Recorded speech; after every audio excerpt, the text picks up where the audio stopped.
Alors comme d'habitude, je suis dans ma cuisine où je vous fais des vidéos de cuisine pas chère. Alors certains n'ont pas compris et me disent ouais mais t'es un radin.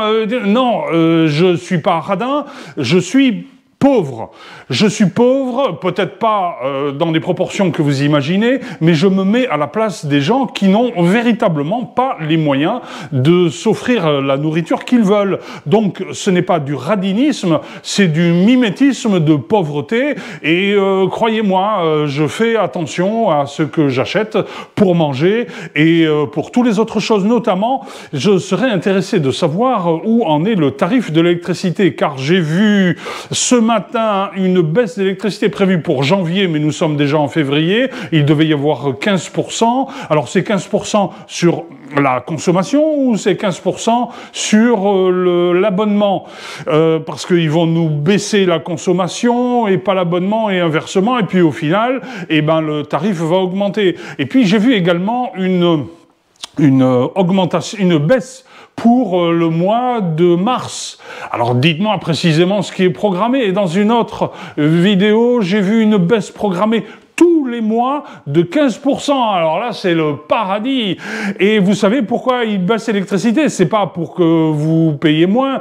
Ça, ils s'en foutent complètement. Il vous suffit de vous serrer la ceinture. Ils veulent baisser le prix de l'électricité pour avoir un argument majeur et dire vous voyez comme nous autres politiques qui nous gavons avec vos impôts, vous voyez que nous nous soucions de votre bien-être et comme nous baissons les tarifs de l'électricité. Mais qui est-ce qui a fait augmenter les prix de l'électricité? Je me souviens plus. Tout le monde. Tout le monde, le prix de l'électricité n'a pas arrêté d'augmenter depuis plusieurs années, au point où nous en sommes aujourd'hui. Et puis il y a nos médias qui s'offusquent de ce que Donald Trump dit de vouloir transformer Gaza en Côte d'Azur du Moyen-Orient. Ils n'ont toujours pas compris que Donald Trump était un homme d'affaires, mais que c'était aussi un provocateur et que, à l'instar d'un certain Millet qui tronçonne dans le gras de la fonction publique, il est en train de mettre à plat tout ce qui ne sert à rien dans la gestion d'un pays et beaucoup aimeraient que cet exemple traverse l'Atlantique, comme c'est souvent le cas en matière de consommation. Ah, sacré Donald Trump. Tu auras fait bouger les lignes et maintenant tu nous fais bien marrer parce que quand on voit tous ces journalistes s'arc-bouter sur l'impossibilité de transformer Gaza en Côte d'Azur, le pire c'est le délégué du syndicat de l'UMIH, le syndicat de l'hôtellerie et de la restauration, qui lui déjà analyse le coût et compare les chiffres entre la Côte d'Azur et le potentiel d'un Gaza qui serait transformé en nouvelle Côte d'Azur du Moyen-Orient. Et puis voilà, globalement, la meilleure nouvelle de l'année 2025, ça va être que vous allez maigrir, parce que vous allez devoir vous serrer la ceinture pour manger, pour payer votre électricité, pour payer vos taxes, des nouvelles taxes qui vont arriver, mais quelle imagination!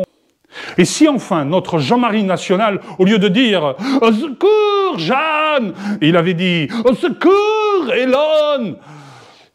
Peut-être aurions-nous une solution pour le contrôle de toutes les taxes qui vont nous arriver. Oui, et oui, le budget a été voté, il n'y a pas beaucoup d'économies parce que tout est indispensable. Et puis enfin, comprenez bien que l'on ne peut plus rien faire. 15% de fonctionnaires en France par rapport à 10% de fonctionnaires en Allemagne, c'est fini, c'est culturel.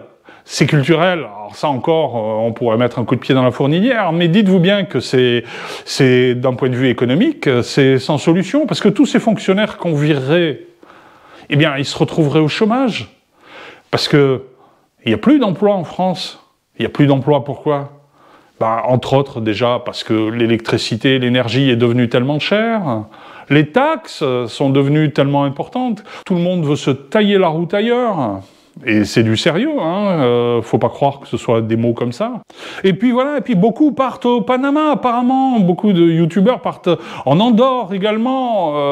Bon, alors, j'ai bien connu l'Andorre quand j'étais très jeune. L'Andorre, c'est pas très grand. Et puis quand vous faites un 360 en Andorre, vous voyez des montagnes pelées, des montagnes pelées, des montagnes pelées et des montagnes pelées, avec juste une petite route qui part vers la France et une autre qui part vers le col d'Envalira, parce que beaucoup vont rester au pas de la case.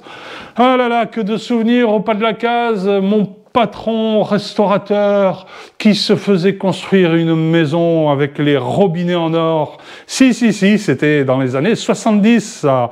Ah là là, j'aurais dû y rester. Je me suis trompé sur tout. Allez, vous trompez pas. À plus.